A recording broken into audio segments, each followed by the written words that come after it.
Olá, meus queridos, tudo bem com vocês? Como é que tem passado aí? Nós chegamos aqui agora à nossa quinta e última aula sobre fé. Se você não viu as aulas anteriores, eu sugiro que volte, assista desde o começo, porque algumas coisas que nós mencionamos, nós fazemos referência a aulas passadas, tá ok? Vamos orar então para dar início? Senhor nosso Deus Todo-Poderoso, nós te agradecemos por essa rica oportunidade de falar da tua palavra, de meditar na tua palavra. Nós te pedimos, Espírito Santo, nosso amigo, nosso consolador, que ilumine os olhos do nosso entendimento. Abra o nosso coração para aquilo que o Senhor quer falar conosco durante esse período que estivermos aqui, Senhor. Eu te peço, Senhor, que o Senhor venha com um novo fluir sobre a minha vida e venha, Senhor, meu Deus, sobre a vida dos meus irmãos, os que estão agora ouvindo e os que ouvirão ainda, Senhor, sobre a tua palavra. Que ela é luz para nós, Senhor, meu Deus. Nós dependemos de ti para tudo, Senhor. Nós te pedimos e já te agradecemos porque nós cremos que nós recebemos. Em nome do Senhor Jesus Cristo. Amém. Bom, vamos, como sempre, fazer um resumo da nossa aula anterior. Na aula anterior, nós discorremos um pouco a respeito, bastante, né? A respeito do que era o sistema de crenças. Nós vimos como é importante mantê-lo alinhado à palavra de Deus, já que é Ele que vai reger o nosso comportamento, a nossa forma de agir, a nossa forma de pensar. E nós falamos também sobre a dúvida, né? Posicionando que ela é o maior inimigo da nossa fé. E algumas consequências que ela pode trazer, mesmo porque ela também gera incredulidade. Até foi interessante porque essa semana eu lendo algumas coisas, né? E eu li acho que foi num livro recentemente, que falava assim, ó, a fé é a substância que sustenta a crença, e a dúvida é a substância que sustenta, que reforça o quê? A incredulidade. Eu achei pertinente trazer isso para nós agora. E hoje nós vamos falar sobre como desenvolver uma fé forte. Mas eu ainda tenho uma palavrinha sobre sistema de crenças, que eu não posso deixar de falar em virtude do momento que nós estamos passando agora, com relação à pandemia da Covid-19. Então, assim, ó, há certos estudos que relacionam determinadas doenças a determinadas emoções. E aí acabam mostrando o quê? A causa raiz dessas doenças. E dentre várias coisas que tem, eu não vou ter como entrar em tudo isso agora, mas entre as várias coisas que tem, eles falam sobre os vírus. Os vírus, em geral, são associados a medo, a ansiedade, a estresse. E aí vocês devem estar perguntando, tá, como é que nós não vamos ter medo, né, do que está acontecendo? Como é que nós vamos ficar ansiosos, estressados com toda essa situação inusitada? Porque quem imaginaria estar vivendo uma coisa dessa agora, né? Então, assim, na aula passada, eu lembro que nós falamos sobre Josafá, lá em 2 Crônicas 20. E se vocês depois pegarem o capítulo e leiam, eu sugiro que façam isso, vocês vão ver que ele teve medo dos inimigos. Então, assim, sentir medo é algo normal. O sistema límbico no nosso cérebro nos dá um alerta naturalmente para os nossos corpos de que há um perigo. É uma questão, assim, de instinto. Já viram, às vezes, um passarinho, ele está lá longe, você faz um barulhinho aqui, ele voa, porque os animais já ficam, assim, precavidos de que alguma coisa vai acontecer. É uma primeira reação. Então, assim, ter medo é uma coisa. Agora, viver atemorizado é outra coisa. Vocês se lembram da última aula que eu falei sobre aquela senhorinha que fazia tudo que passava na mídia? Então, a mídia descobriu esse sistema límbico do nosso organismo.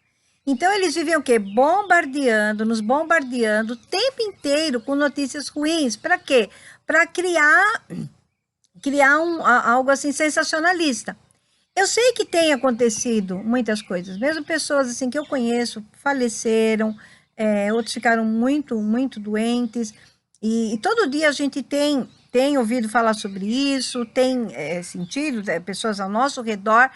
E agora tem falado, inclusive, sobre essa segunda onda. Então, assim, o papel da mídia vai ser o quê? O de chamar a atenção, sabe? Usando esse medo inerente do ser humano para fazer isso, para se tornar sensacionalista. Eu não vou citar nenhum telejornal, não vou citar nada, só vou falar, sabe o jornal Pinga Sangue? É bem isso, e vários estão se transformando nisso.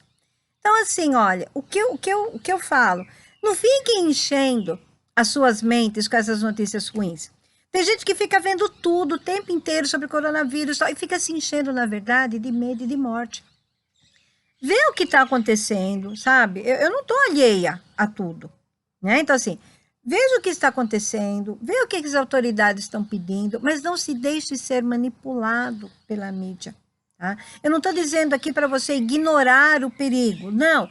Estão pedindo, usa máscara em gel, passa álcool gel, desculpa, usa máscara, máscara em gel vai ser ruim, né? Então, assim, usa máscara, passa álcool em gel, evite aglomerações, tá? O que eu lembro é que Lutero, no meio da pandemia que ocorreu na época em que ele vivia, ele falou assim, eu trouxe aqui, olha, evitarei lugares e pessoas onde minha presença não é necessária para não me contaminar e, desta forma, talvez me infectar e contagiar outros e assim causar sua morte como resultado de minha negligência. Se Deus quiser me levar, ele certamente me encontrará. E eu terei feito o que ele esperava de mim, e por isso não sou responsável pela minha própria morte ou pela morte dos outros. Então veja, nós temos de fazer a nossa parte. Nós temos de orar, mas nós não podemos ficar mantendo o nosso foco nessa doença. Nós precisamos mudar o foco da nossa atenção. Lá em Salmos 112, 7, 8, diz assim, não temerá maus rumores, o seu coração está firme, confiando no Senhor. O seu coração está firmado, não temerá. No final verá cumprido os seus desejos sobre os seus inimigos. Então, queridos, se eu deixo a minha mente ser dominada pelo medo, fatalmente eu vou ficar ansiosa, eu vou ficar estressada, sabe? E vou ficar mais suscetível mesmo a pegar o vírus. Aí nós vamos fazer aquela pergunta que Jó fez, né? Por que o que eu temia me aconteceu? O que eu receava me aconteceu? Ele fala algo assim, em Jó 3, 25. Por quê? Porque isso foi gerado primeiro no mundo espiritual, coisas que nós falamos lá atrás. Tá? Não houve um descanso em Deus. Tá? Então, assim, onde eu vou depositar a minha fé? O que Josafá fez lá em 2 Crônicas 20? Ele buscou o Senhor, ele convocou um jejum e depois ele mudou o foco, que estava o quê? Na multidão dos inimigos para Deus. Depois vocês leem lá, tá? Então, assim, ele começa a orar, aí ele começa a invocar a aliança que Deus fez com Abraão. No versículo 9 ele diz, se algum mal nos sobrevier, espada, juízo, peste ou fome, nós os apresentaremos na tua presença, diante desta casa e que leva o teu nome, e clamaremos a ti na nossa angústia, e tu nos ouvirás e livrarás. E depois ele fala aquilo que nós já comentamos na outra aula. Nós não sabemos o que fazer, mas os nossos olhos estão postos em ti. A Bíblia também fala, amados, para que nós tragamos à memória aquilo que nos dá esperança. Em Lamentações 3:21 está escrito isso, mas tem uma versão que fala assim, né? Mas então, que é a Easy English, mas então eu escolho me lembrar de Deus e então eu espero novamente. Às vezes a gente começa a ficar turbulento, mas eu escolho. Lembra que nós falamos de posicionamento? Que não tinha como ficar no meio, em cima do muro? Né? Não tem como ficar em cima do muro. Isso requer posicionamento. E Josafá se posicionou escolhendo olhar para Deus. O versículo 18 nos mostra depois que eles se lançaram perante o Senhor. Eles foram mesmo à presença do Senhor e adoraram ao Senhor. E quando eles começam a cantar e dar louvores a Deus, Deus faz o quê? Coloca emboscadas no meio dos inimigos, um luta contra o outro e nenhum escapou. Então, o que a gente vê? Que a adoração também pode ser usada como uma arma de guerra. É uma estratégia. A estratégia foi qual? Louvar, adorar o Senhor. Porque hoje nós vamos falar um pouquinho sobre isso. A adoração muda o nosso ambiente. Inclusive esse ambiente de morte e destruição. Ah, mas como que eu vou ficar cantando? Louve o Senhor, não tenho vontade. Não é sentimento. Sabe? Começa a louvar o Senhor, começa a louvar o Senhor. Começa a se derramar na presença de Deus, se arrepende, ora, jejua, adora. É isso que nós temos de fazer nesse momento. Não só nesse momento, é sempre. Diante do Senhor, em adoração. Ok? E isso também vai ajudar a desenvolver uma fé forte. A gente vai ver um pouquinho mais lá na frente e vamos começar com isso agora, então. Vocês repararam que eu falei o quê? Desenvolver uma fé forte. Então, assim, a fé pode e deve ser desenvolvida. Pense na fé como um músculo. Tá? O músculo, para ser fortificado, ele precisa ser exercitado. Ainda que doa, você vai lá, vai devagarzinho, e ele vai se fortalecendo. Então, à medida que nós exercitamos a fé, ela também vai se tornando mais forte. Só que para isso, nós precisamos o quê? Passar por testes de fé. E esses testes de fé vão nos levar a outros níveis. Agora, é claro, e aí nós vamos ficar mais fortes, mas é claro que todo teste, quando você faz um teste, o que você espera? A nota. Você espera ser aprovado. Se você não for aprovado, o que você tem de fazer? Um novo teste. Tem de se preparar e fazer de novo. Então, é importante que a gente tente passar de primeira, não é verdade? E aí nós vamos a outros níveis de fé. Jesus também teve assim, uma sequência de níveis de fé.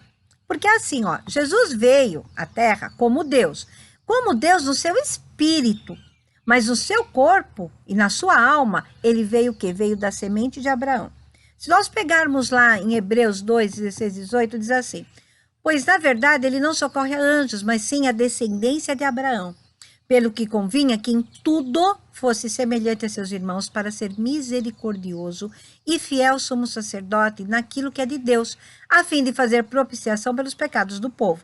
Porque naquilo que ele mesmo, sendo tentado, padeceu, pode socorrer aos que são tentados. Ou seja, ele também foi tentado em todas as coisas. Tá? E isso também é dito depois lá em Hebreus 4,15, depois vocês podem ler. Ele foi tentado em todas as coisas e ele superou tudo.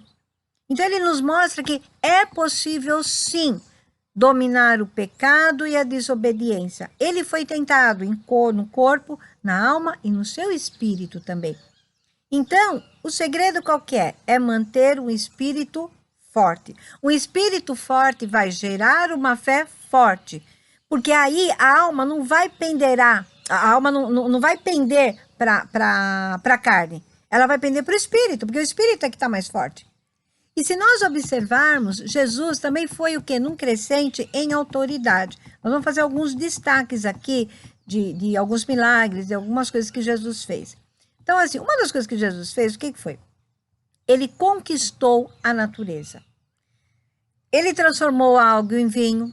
Ele mandou que o mar se acalmasse e depois ele andou sobre as águas. Veja que ele fez isso com as águas. Depois, ele mostrou o poder criativo de Deus. Ele fez a multiplicação dos pães. Isso foi a criação, criou ali na hora. Depois, ele fez o quê? Milagres de cura. E nós vemos o crescente. Ele curou a sogra de Pedro, que estava com febre. Depois, ele curou um homem cego. E depois, ele curou o quê? Um leproso. Dentro de milagres de ressurreição, ele demonstrou o poder... Desculpem, o poder sobre a morte. A filha de Jairo havia morrido por poucos minutos, pouco tempo. Já o filho da viúva de Naim já estava morto o quê? Algumas horas. Depois vem Lázaro, que já tinha morrido há 4 dias e ele já cheirava mal. E depois, por fim, Jesus venceu a morte e ressuscitou a si mesmo. Ele ressuscitou. Então, assim, Deus o ressuscitou. Então, o que acontece? Jesus, ele via o pai fazer uma coisa e ele fazia a mesma coisa que o pai. Por quê? Porque ele tinha intimidade com o Senhor. Tanta intimidade que ele declara ser um só com o Pai. E Jesus conhecia muito das Escrituras. Se nós formos ver lá em Lucas, quando descreve que eles foram lá para a festa, ainda que aí os pais, cadê o menino? Cadê o menino? Né? José e Maria procurando o menino. Quando foram ver, eles estavam o quê? No meio dos doutores da lei. Depois vocês veem lá em Lucas 2, não vai dar para a gente ler tudo aqui, né? Mas assim, fala que os doutores lá da lei se admiravam com a inteligência dele, com as respostas que ele dava. Ele ainda era menino, mas ele já conhecia da palavra. E porque ele conhecia das palavras, ele sabia assim, de várias verdades que acabavam fortalecendo a sua fé.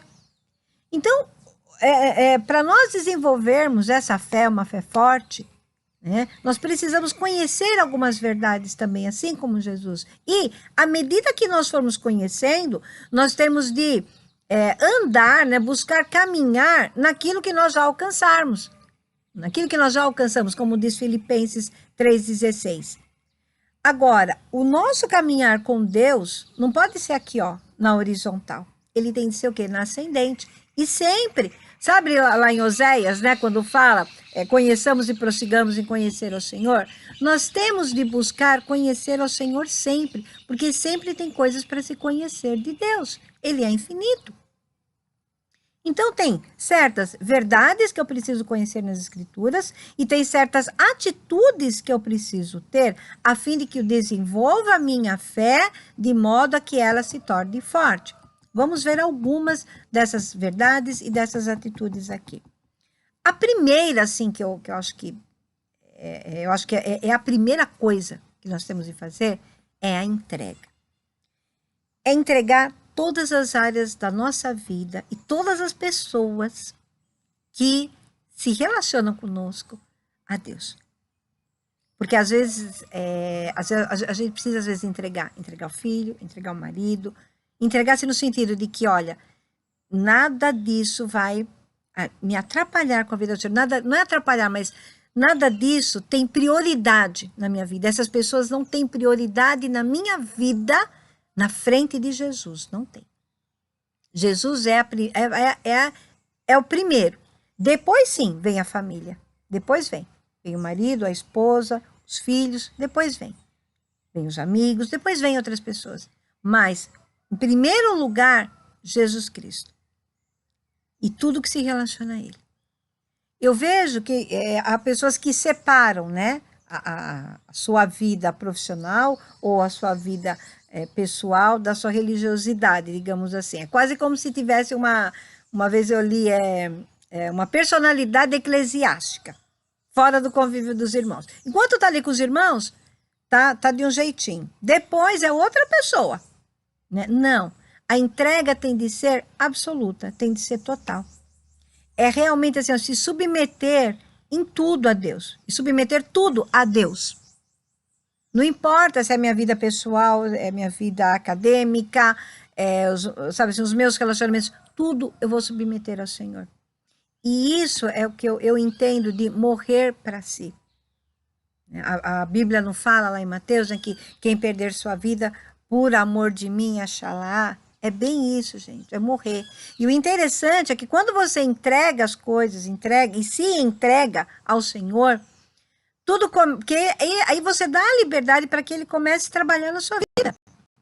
E trabalhando, Ele vai alinhando todas as coisas. Então você não vai mais achar que você está perdendo a sua vida. Você está ganhando a sua vida, uma nova vida. Porque aí o seu coração já não quer só as coisas que você quer porque você quer. Não, está alinhado aos propósitos do Senhor. As coisas todas começam a dar certo, começam a se encaixar. Não estou dizendo que você nunca mais vai ter problemas na sua vida, porque a Bíblia é clara com relação a isso. Nós vamos ter aflições, mas tem de bom ânimo, eu venci o mundo. Então eu preciso submeter tudo a Deus, todas as coisas, todas as coisas. E se nós formos ver lá, que faz parte dos 10 mandamentos, mas Mateus 22, 37, diz assim: amarás ao Senhor teu Deus de todo o teu coração, de toda a tua alma e todo o teu entendimento. É todo, todo, todo. Então, assim, o que fica fora do todo? Nada. Tudo está lá. Por isso que no Salmo 37 diz, entrega o teu caminho ao Senhor, confia nele e tudo ele fará. Então, quando eu entrego tudo ao Senhor, eu estou demonstrando a minha confiança nele. E aí vamos pensar um pouquinho. Você entregaria a chave da sua casa, do seu carro, a senha da sua conta bancária para a primeira pessoa que passar na rua? Você não vai fazer isso, é claro que não. Você só vai fazer isso se você confiar na pessoa, na verdade. Se você confiar plenamente na pessoa, você fala, ó, tá aqui a minha conta bancária, tá aqui minha senha, tal, eu confio em você. Só que para eu confiar em alguém nesse nível, eu preciso conviver com ela, saber realmente quem ela é, conhecer o caráter dela. Eu preciso ter intimidade com ela. Então, para que eu entregue tudo sem reservas ao Senhor, eu preciso começar a ter intimidade com Ele. E essa é uma outra atitude que nós temos de ter, é buscar a intimidade com Ele. E só tem 4 formas, que eu tenho certeza que vocês já devem ter decorado. Eu espero que vocês já tenham decorado e já tenham começado a aplicar na vida de vocês. A primeira qualquer? Oração. Gente, o que é oração? Oração não é ficar repetindo palavras. Quando Jesus deixou lá o Pai Nosso, ele deixou como um modelo de oração. É um modelo de oração. Uma hora a gente pode falar sobre isso também. Mas é um modelo de oração. Na verdade, não é para eu ficar repetindo aquilo. Ou outras rezas, né? Outras orações, outras fórmulas, outros mantras que ficam inventando por aí. Não é. Em Mateus 6,7, Jesus fala o quê? Ele mesmo falou, ele condenou as repetições. Ó, e orando, não useis de vãs repetições, como os gentios que pensam que por muito falar serão ouvidos. E aí em Mateus 6,5, um pouquinho antes ele fala assim, ó, e quando orares... Então, ó, vamos lá. Não é ficar repetindo a mesma coisa. 10 vezes a mesma reza, 100 vezes a mesma... Não, não é isso. Isso não tem nada a ver com oração. Tá? E aí quando ele fala, e quando orares, pressupõe-se que é algo que se faça regularmente. Orar tem de ser uma prática de todos nós. Todos nós. Não é só para quem faz parte da intercessão, ou quem faz parte do círculo de oração, ou como o pessoal brinca, só senhorinhas de coque ou sem coque. Não. Não é só para mulher, não é só... Não, todo mundo. Em Tessalonicenses fala o quê? Orai sem cessar.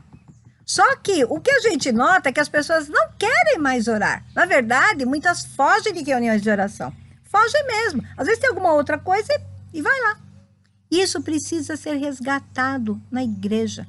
Não é questão também de chamado. Ah, não, é que fulano tem chamado para oração. Não, porque oração é se relacionar com Deus.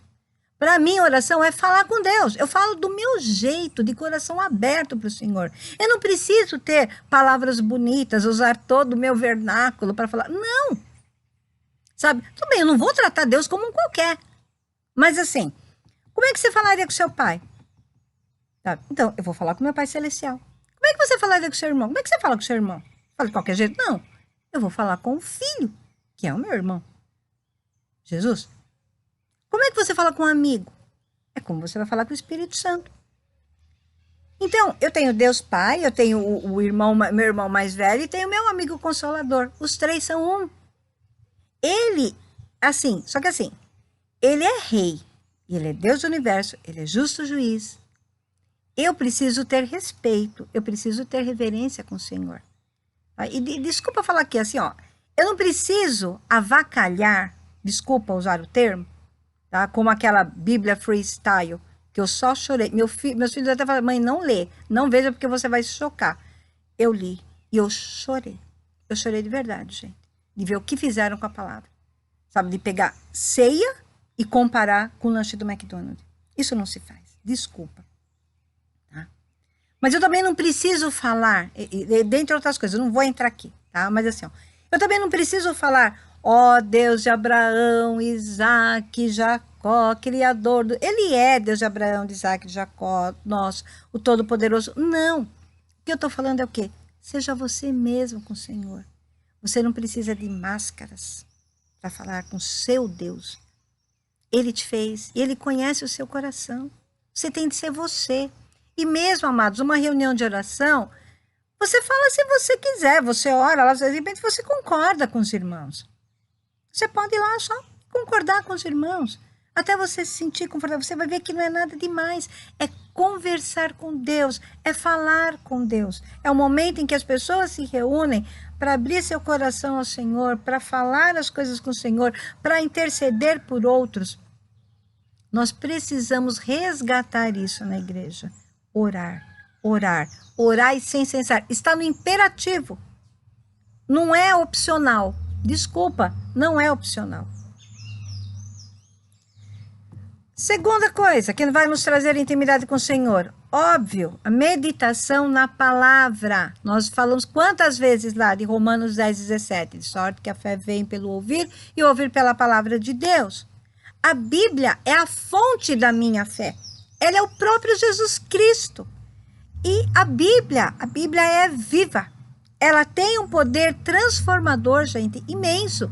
A gente sabe de casos de pessoas que se converteram lendo um pedaço do Evangelho de João. Em Hebreus 4:12 diz assim, ó, pois a palavra de Deus é viva e eficaz e mais cortante do que qualquer espada de 2 gumes e penetra até o ponto de dividir a alma e o espírito, juntas e medulas, e é apta para discernir os pensamentos e intenções do coração. Em Isaías 55:11, assim será a palavra que sair da minha boca, ela não voltará para mim vazia, mas fará o que me apraz e prosperará naquilo para que a enviei.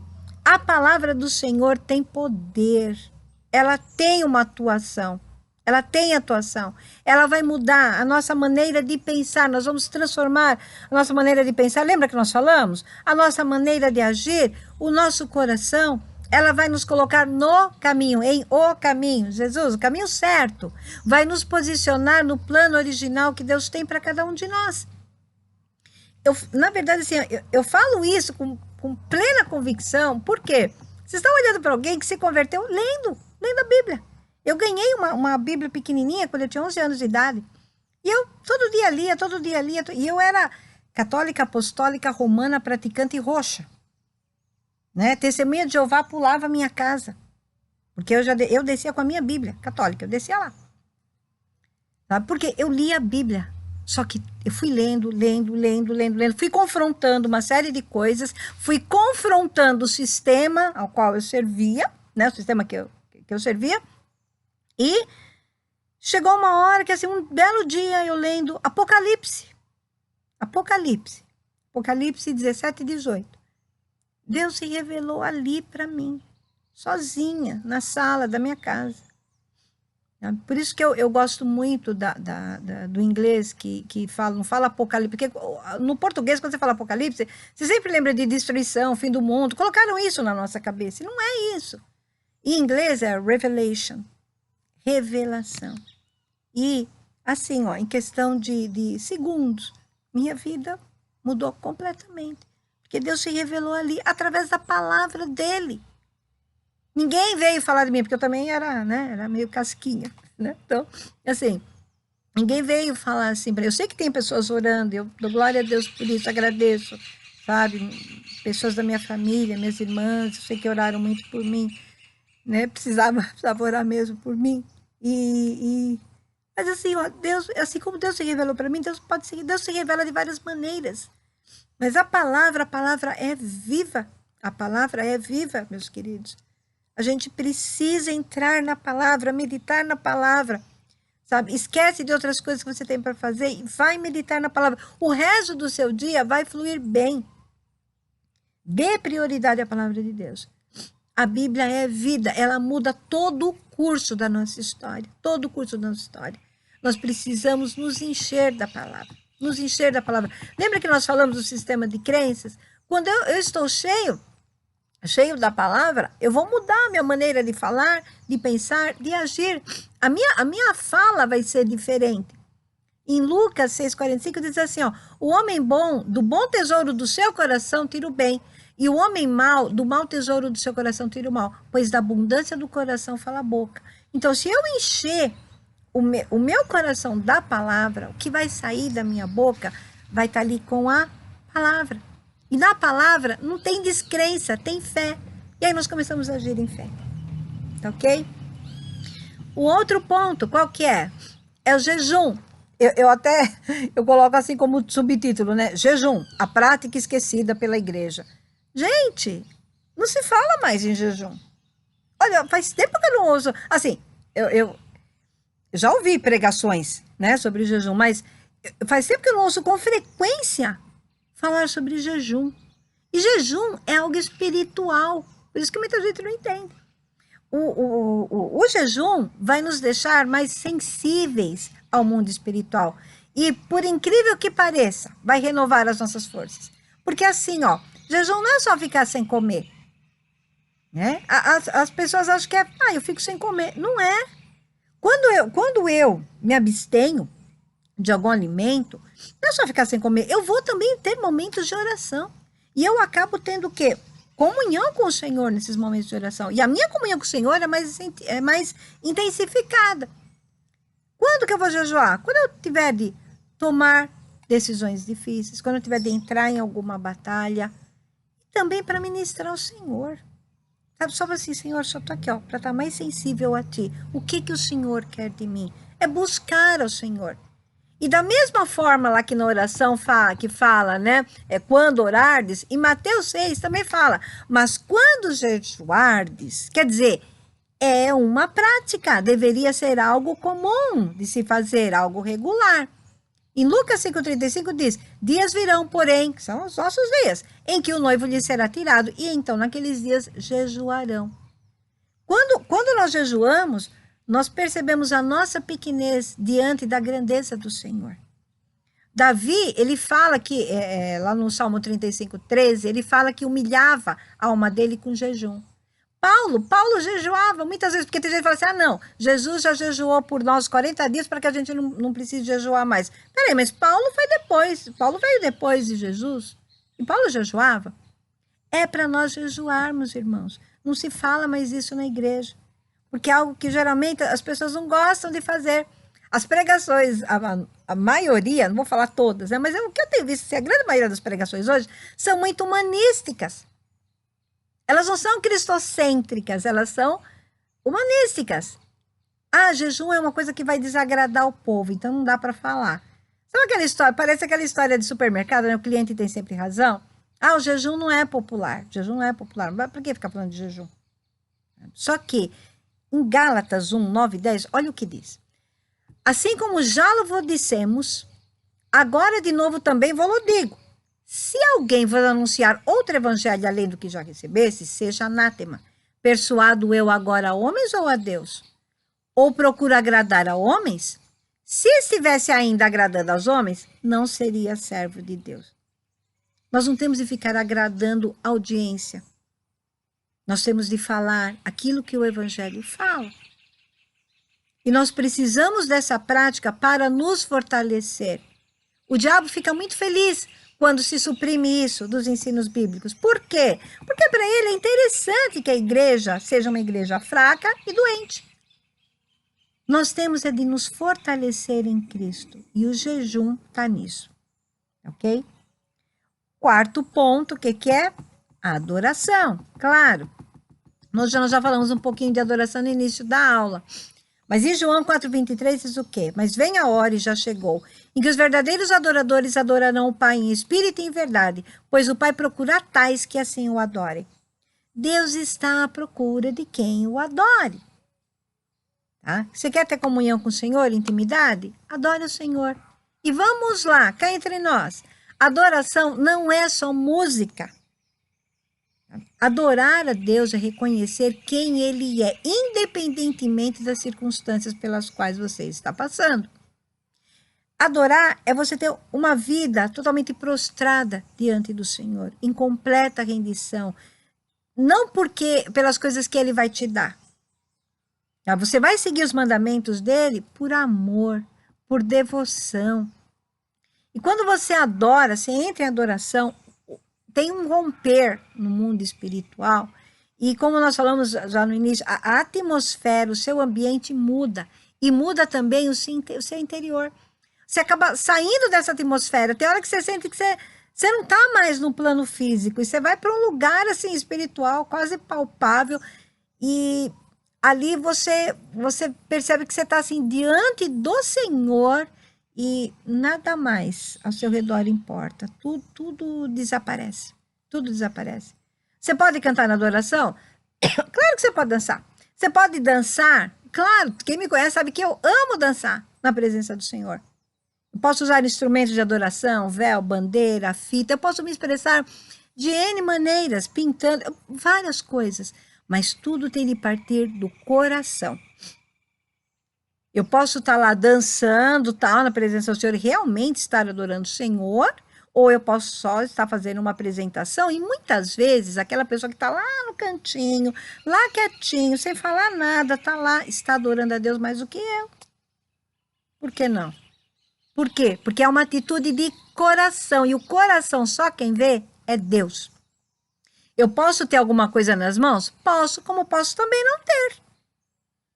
O que não pode deixar de estar nas nossas mãos para Deus é a nossa vida. É entregar a Deus. Sabe? Eu já vi lugares assim que é obrigatório ter alguma coisa na mão para adorar ao Senhor, senão é uma adoração sem fim, como foi dito já. Eu já ouvi isso. Não, meus queridos. O dia que falaram isso, eu fui a primeira a soltar meus instrumentos. E eu tenho vários instrumentos de adoração. Fui a primeira a soltar. Por quê? Porque a adoração é aqui, ó. É atitude de coração. É atitude de coração. E eu vou aproveitar fazer uma observação aqui, né? Dar os meus pitacos, né? Que eu vejo muita gente fazer algumas coisas assim que eu realmente não me conformo. A primeira, né? As pessoas parecem que assim, esperam o momento em que que a gente vai começar a orar na igreja e tal, para sair, para ir ao banheiro, para conversar, para olhar o WhatsApp. Falta de reverência total ao Senhor. As pessoas estão falando com Deus por um culto que você está participando, afinal você vai lá para cultuar, né? Então assim, é mesmo, né? Então assim, você vai lá participar e a pessoa parece que ninguém está falando com ninguém. E a segunda é deixar para chegar, desculpa, gente, mas sabe, eu tenho de falar, né? Deixar para chegar no culto só na hora da palavra, como se a adoração não importasse. A palavra é importantíssima, é o momento em que nós recebemos aquilo que o Senhor vai falar através do servo dele, da serva dele, de quem estiver lá ministrando. Mas nós também vamos ao culto para cultuar, e o momento da adoração é o momento em que nós vamos nos sensibilizar para ouvir a palavra, mas também é o momento em que nós vamos entregar alguma coisa ao Senhor. Sabe aquela história do algo de errado não está certo? A gente precisa vigiar, meus queridos. Então, assim, ó, comunhão com o Senhor. O que eu preciso? Oração, jejum, palavra e adoração. Não tem atalho. Uma outra atitude que eu tenho de ter é a obediência. Quando a gente quer ir para um lugar que a gente não sabe como vai, a gente coloca lá o endereço no GPS, não é assim? E o GPS começa. Segue à direita, vai à esquerda, ande 3 quilômetros, na rotatória pegue a primeira saída e por aí vai. Não é assim? É só seguir as orientações. Com Deus, obedecer ao Senhor também não é diferente. Basta fazer o que Ele manda, que nós vamos encontrar o caminho certo para tudo na nossa vida. Nós vamos chegar ao fim bom que nós esperamos. Só que assim, é muito fácil, né? A gente tem mais facilidade, na verdade, assim, em obedecer ao GPS, que inclusive vai recalculando a nossa rota quando a gente se perde, né? A gente confia no GPS, mas não confia no Senhor.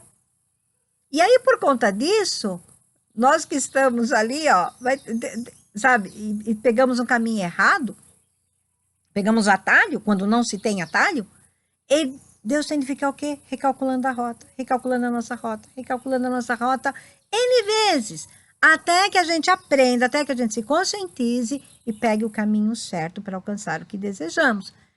Não adianta nós falarmos, nós amamos a Deus. Quem ama a Deus? A palavra fala quem ama a Deus. É aquele que guarda os mandamentos dele. É aquele que guarda os mandamentos dele. Então, assim, ó, não vai adiantar nada você assistir esse ensino e tantos outros que tem por aí, lives e tanta coisa que tem, e não colocar a palavra em prática. Lembra lá de Jeremias? Eu já mencionei em alguma aula aí, que eu sempre menciono.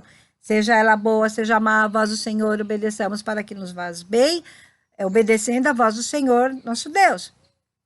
O povo ficou no deserto, gente, recalculando a rota há 40 anos. É isso que nós queremos para a nossa vida? Não. Não, é mais fácil obedecer que sacrificar. Vamos obedecer ao Senhor. Mesmo porque todo mundo fala tanto, lembra no comecinho que nós falamos? Todo mundo quer viver o sobrenatural de Deus, quer ter autoridade espiritual. A obediência é a chave. É a chave para isso. Uma outra atitude que nós precisamos ter é ter expectativa. Lembra que nós mencionamos que nós somos capazes de gerar a nossa realidade no mundo espiritual? Então, o que a gente precisa ter? Boas expectativas sobre a nossa vida. Se nós criamos um mundo, o nosso mundo a partir daquilo que nós cremos, vamos crer no que a Bíblia fala. O Senhor tem o melhor para as nossas vidas. Creia que Ele se importa conosco. Creia que Ele tem o controle de todas as coisas na mão dEle. Creia que Ele tem um plano bom, com um fim bom, como nós falamos, para você, para a sua família, para todos nós. E creia que Ele pode te usar. Creia que Ele pode te usar, e Ele pode. Basta nós termos o coração rendido ao Senhor, Ele vai nos usar. Às vezes a gente nem percebe que foi usado e a gente foi usado. Mas não é para nós percebermos, não é para nós nos gloriarmos de nada. A glória é dele, a honra é dele, tudo é para ele. Só fica o quê? Lembra que nós citamos sobre a dependência do Senhor. Fica na dependência do Senhor e Ele vai nos usar. Então, para nós criarmos essa nossa realidade e nós estarmos com o nosso coração cheio da palavra, nós vamos ter de fazer uma boa confissão de fé. A Bíblia diz assim em Romanos 10, 8, 11, mas que diz, a palavra está junto de ti, está na tua boca e no teu coração, isto é, palavra da fé que pregamos. Se com a tua boca confessares a Jesus como Senhor, e em teu coração creres que Deus o ressuscitou dentre os mortos, serás salvo. Pois com o coração se crê para a justiça, e com a boca se faz confissão para a salvação. Como diz a Escritura, todo aquele que nele crer não será confundido. A palavra confessar, no grego, é homologeu. Homo é igual, é o mesmo, e logeu vem de logos, vem de palavra, de ensino, de doutrina. Quer dizer, é dizer a mesma coisa que uma outra, é concordar. Então, confessar é falar a mesma coisa, confessar a palavra, fazer uma boa confissão de fé, é falar a mesma coisa que a palavra diz. Eu não vou ter tempo de ler, mas eu vou deixar aqui para vocês, ó. O que você tem de confessar? Confesse o que Jesus já fez por você e todo o seu plano de redenção. Para isso, use Colossenses 1, de 13 a 14, ok? Confesse o que Deus tem feito por nós no presente. Mesmo porque, meus queridos, o passado não existe mais, né? O passado não existe. Os efeitos do que Jesus fez no passado, sim. Mas o passado em si, não existe. Tá? Existe presente. Isso vocês vão achar lá em Romanos 8,16. Confesse o que somos para Deus em Cristo Jesus. Isso está em 2 Coríntios 5,21 e 1 Coríntios 1,30. Confesse o que Jesus está fazendo agora por nós, à direita do Pai. Isso está em Romanos 8, 33 e 34. E confesse o que Deus pode fazer por meio da minha e da sua vida enquanto nós estamos aqui nesse mundo. Veja Marcos 16. Pegue a palavra. E não sei orar, você ainda não está confortável de conversar com teu Deus, tudo bem. Ore a palavra, pegue a palavra, transforme salmos em oração. Ore a palavra. Não fica repetindo, ore a palavra. Vai substituindo as coisas que você quer, de repente, ali falar com o Senhor. Vivencie a palavra. Vivencie a palavra. É aí que você vai ter a mente de Cristo e vai mudar a sua maneira de pensar. Uma outra atitude que nós precisamos ter é relembrar. Relembrar. Deus é amor. Ele nunca nos desampara. Quando você estiver achando, Deus não está ouvindo minha oração, eu estou confuso, será que Deus realmente vai me ajudar? Quando aquela dúvida que nós falamos, que é o maior inimigo da fé, aparecer, passa um filme na sua cabeça. Passa um filme de quantas coisas Deus já fez na sua vida. Livramento, consolo, palavra que Deus entregou para você diretamente ou usou alguém. Lembra do dia da sua conversão. o amor diário que você recebe do Senhor, a cura, orações que foram respondidas. Veja as coisas como um milagre. Veja as coisas como um milagre. Faz uma lista. Começa a fazer uma lista. Sabe? E aí você vai relembrando tudo aquilo que Deus... Eu já fiz isso. Sabe? Vai relembrando tudo aquilo que Deus já fez. Peraí, Deus já fez isso, isso, isso, isso. Agora ele vai parar. Ele é fiel. A Bíblia fala que ele é fiel, mesmo que nós não sejamos fiéis, como está escrito lá em 2 Timóteo 2,13. Né? E assim, vê também os testemunhos, às vezes, de pessoas próximas. Tá? Pessoas que não mentem. A pessoa fala, não, Deus fez isso na minha vida. Peraí, Deus fez lá, Deus não faz acepção de pessoas, Deus vai fazer comigo também, claro que vai. Isso vai desenvolver uma fé forte. Uma outra coisa que é importante é a questão de pedir conselho e a comunhão com os irmãos. Não perca a comunhão com os irmãos. Mesmo nessa época de pandemia, a sua igreja, eu sei que aqui não tem pessoas só da igreja que eu participo, das igrejas que eu acompanho, se a sua igreja promover alguma coisa, um estudo bíblico, um culto, uma live, uma reunião de oração, eu não sei, participe, irmãos, participe. Não fique esperando passar essa pandemia para voltar a ter comunhão com os irmãos. Não! A gente fala tanto no WhatsApp, no Face, no Insta, troca e-mail, trabalha com isso. Só para as coisas de Deus não dá para usar tecnologia? Não, nós precisamos nos manter em contato com os irmãos, com as irmãs. Mesmo quando a gente tem problema para pedir ajuda, nós precisamos um ajudar ao outro. Nós temos de estar conectados com os irmãos, com a igreja de Cristo, com o corpo de Cristo. Nós somos um só corpo. E também conectados a Deus, à igreja. Nós pertencemos a uma comunidade.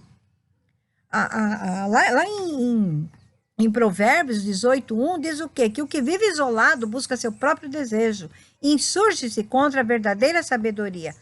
Nós temos obrigação de um proteger o outro. Então, na hora também de você buscar um conselho, busque conselho de pessoas maduras na fé. Eu não estou falando aqui de idade, tá? Porque eu conheço pessoas que são bem mais novas e tem lá a fé firme. E conheço pessoas mais velhas, na fé inclusive, e que não têm fé. Entenderam isso? Então assim, pessoas maduras na fé, pessoas que deram fruto, que você vê fruto, porque a Bíblia fala o quê? Pelos seus frutos os conhecereis. Não adianta você pegar uma pessoa para pedir conselho, pessoa com a vida toda desregrada, como eu já vi uma vez assim, né? A pessoa fala assim, olha, a outra estava até querendo se matar, e a pessoa fala, olha, você tem de ver o que você quiser fazer na sua vida, mas o que você fizer, eu vou te apoiar. Não é assim, meus queridos. Quando a gente vai aconselhar, a gente tem de usar a Bíblia. Não é o que eu acho, é o que a palavra diz. É o que a palavra diz. Então, agora, cabe a você obedecer ou não o que a palavra diz, tá? Busque o conselho de pessoas maduras na fé, ok? O outro ponto, é o último, é a perseverança. Hebreus 10, 38, 39 diz, mas o meu justo viverá da fé. Foi assim que nós começamos o curso. E se ele recuar, a minha alma não tem prazer nele. Nós, porém, não somos daqueles que retrocedem para a perdição, mas daqueles que creem para a conservação da alma. E em Mateus 24, 13, vou ler os dois porque eu vou unir tudo isso. Mas aquele que perseverar até o fim será salvo. Vá até o fim com o Senhor, meu querido. Não desista. Sabe? A oração não está sendo respondida? Busque do Senhor saber por que Deus não está respondendo a minha oração. Ele vai dizer diretamente para você, ou ele vai usar alguém, ele vai usar uma situação, eu não sei. Tem um pastor muito querido meu, que ele já disse assim, né? Ele já falou isso várias vezes, que quando nós oramos, muitas vezes a situação não muda. Não muda. Nós é que mudamos. Ou a nossa forma de ver as coisas, porque nós colocamos os óculos de Deus para ver as coisas. Agora, cabe a nós obedecer ou não. Mas não desista. Por quê? Porque vale a pena servir ao Senhor, ainda que nos custe algum sofrimento. Mas lá em 2 Coríntios 4,16 diz o quê? 16 a 18. Por isso não desfalecemos, ainda que o nosso homem exterior se corrompa, o interior, contudo, se renova de dia em dia. Pois a nossa leve e momentânea tribulação... Gente, isso aqui é momentâneo, nós temos toda a eternidade. Porque a nossa leve e momentânea tribulação produz para nós eterno peso de glória acima de toda comparação. Portanto, nós não atentamos às coisas que se veem, mas nas coisas que não se veem, pois as que se veem são temporais e as que se não veem são eternas. Vamos lembrar aqui que a fé faz parte da armadura de Deus.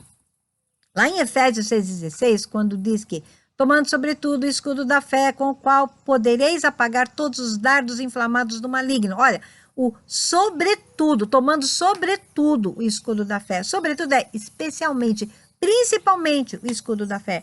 O diabo não quer que nós façamos uso da nossa fé, tá? Porque é ela quem vai apagar os pensamentos, as setas, as coisas que ele joga na nossa mente, para que nós não acreditemos no que o Senhor diz. Mas a Bíblia nos fala sobre o bom combate da fé, porque nós teremos lutas, mas se nós estivermos firmes na palavra, nós vamos vencer. 1 Timóteo 6,12 diz o quê? Combate o bom combate da fé. Não é para você fugir, é para você combater. Combate o bom combate da fé. Toma posse da vida eterna, para a qual foste chamado, tendo já feito boa confissão diante de muitas testemunhas. Como nós já dissemos, a palavra é a fonte da nossa fé. Por isso que o diabo tanto tenta nos separar da palavra de Deus ou distorcê-la. Aí mais um motivo para nós entrarmos na palavra mesmo. É claro que Deus é soberano e ele pode agir independentemente da nossa fé. Ele faz o que ele quer. Ele é rei, ele faz o que ele quer, ele é soberano. Mas o nosso papel é desenvolver essa fé e torná-la forte para nós alcançarmos o que Deus tem para nós. E é preciso ainda dizer que nem sempre a oração também que não é respondida é por falta de fé. Lembra? Nós falamos da soberania de Deus, nós falamos porque nós pedimos mal, a diferença entre crer com a mente e crer com a alma, mas aqui nós podemos acrescentar também falta de perdão. Por quê? Porque uma vida de fé é baseada no amor. E quem ama, perdoa. E para perdoar, nós também vamos precisar de fé. Fica aqui como referência para vocês olharem. Lucas 17, de 3 a 5. Não saber usar o nome de Jesus. Vejam lá, João 14, de 13 a 14, e 16, de 23 a 24. E não ter autoridade espiritual, como nos casos lá dos filhos de Seva, está lá em Atos 19. E também o marido que não honra a mulher, sabiam disso? 1 Pedro 3, 7. E outra ainda, tem outras, tá? Vou citar essas aqui. Não ser praticante da palavra, Tiago 1, 22 a 25. Muitas vezes, irmãos, nós também passamos por alguma prova porque Deus está nos tirando da nossa zona de conforto. A igreja hoje está muito passiva, vamos falar a verdade. É muito fácil receber. A gente precisa dar também. Deus está nos tirando da zona de conforto e nos impulsionando a irmos mais adiante, irmos mais além, para dar mais um passo de fé. A gente ouve muito falar sobre que a fé é como dar um salto no escuro. Mas eu ouvi um pregador uma vez falar uma coisa, eu gostei muito. Ele falou assim, que isso aí está errado. Não é dar salto no escuro. Não é no escuro. Fé é saber quem está lá para te pegar na hora do salto, ainda que esteja escuro. Nesse sentido, fé é você dar um salto, sim, mas é nos braços acolhedores de Deus. Senhor, eu dependo de ti, eu dependo totalmente de ti. Você já viram aqueles campeonatos, tem muito, né, em Olimpíadas, de salto em altura, tem com vara e sem vara, né? O que acontece? Eles colocam lá um sarrafo, que é aquela barra, né, e vai subindo. E aí os atletas vão se esforçando ali para passar, para conseguir pular naquela altura determinada pelo sarrafo. Uns passam sem problema algum, outros não conseguem passar. E eles precisam treinar mais, aprender melhor as técnicas, se preparar melhor, e aí tem que ficar guardando uma nova prova, um novo campeonato para demonstrar o que eles aprenderam. E assim, no campeonato, um ganha. Às vezes tem lá a medalha de ouro, medalha de prata, medalha de bronze, e tem os outros, né? A diferença é que com Deus, todos nós podemos ser vencedores em cada campeonato, em cada prova que nós fazemos na nossa vida. O que nós temos de fazer para isso? Hebreus 12, 1, 2 responde isso para nós. Ó. Portanto, visto que nós também estamos rodeados de tão grande nuvem de testemunhas, deixemos todo o embaraço, deixa tudo aquilo que está te atrapalhando, tira de perto de você. E o pecado que tão de perto nos rodeia. Você sabe que aquilo é pecado? Tira, se está lá escrito, como está. Tirai toda a gritaria do vosso meio. Tira a gritaria do vosso meio. Para de pecar. Sabe que é pecado? Ah, você não sabia que era pecado? Se arrepende, mas tira o pecado. Você não sabe ainda os pecados que você faz? Ora a Deus como Davi. Quem pode entender os próprios erros? Expurga-me tu os que me são ocultos. Pede para Deus, como no Salmo 139, sondar seu coração e tira o pecado que de tão perto nos rodeia. E continua o versículo. E corramos com perseverança a carreira que nos está proposta. Não desista, persevere, continue. Você está quase na linha de chegada. Às vezes você não sabe qual é o seu limite, mas o seu Deus que te fez sabe qual é o seu limite. Persevere. Persevere naquilo que Deus determinou para você, aquilo que Deus designou para você. Ainda que de repente não seja o caminho que você mais gostaria. Persevere. Como? O versículo continua. Olhando firmemente para Jesus. Eu não sei o que fazer, mas os meus olhos estão postos em ti, Jesus. Por quê? O versículo continua. Ele é o autor e consumador da nossa fé, o qual, pelo gozo que lhe estava proposto, suportou a cruz. Jesus suportou a cruz. Aquele que quiser seguir ao Senhor também tem de suportar a sua cruz. Carregue a sua cruz, suporte a sua cruz. E aí fala, desprezando a ignomínia. O que é ignomínia? É afronta. Esquece da afronta que tem sido feita. E o versículo continua. E está sentado à destra do trono de Deus. Foi aí que Jesus recebeu o nome que é sobre todo nome. Há galardão em servir ao Senhor. Mas não sirva ao Senhor por causa do galardão. Sirva ao Senhor por amor. Sirva ao Senhor pelo que Ele é. Ele é Senhor, é Deus do universo. É por isso que nós temos de servir e adorá-lo com toda a nossa alma, com todo o nosso entendimento, com todo o nosso coração, com todo o nosso fervor, com toda a nossa vida, com tudo que nós tivermos. Para que aí, nós possamos falar como Paulo. Eu amo Paulo. Depois de Jesus, é o personagem bíblico que eu mais gosto. O que ele diz lá em 2 Timóteo? Combati o bom combate, acabei a carreira, guardei a fé. Tenha fé, meu querido. Tenha fé, minha querida. Tudo vai ficar bem. Tenha fé. E aqui nós encerramos o nosso estudo. Eu sei que ainda teria várias coisas, mas em outras matérias que nós formos estudando, com certeza nós vamos abordar mais coisas que não deu para fazer aqui, e também porque é um assunto inesgotável. Afinal, nós estamos falando do Senhor. Ok? Espero que vocês tenham aproveitado essas aulas e que de alguma forma Deus fale ao coração de vocês. E que de alguma forma o Senhor aumente a nossa fé. Vamos orar? Senhor, nós te agradecemos por esses momentos em que nós estivemos aqui na tua presença, Senhor.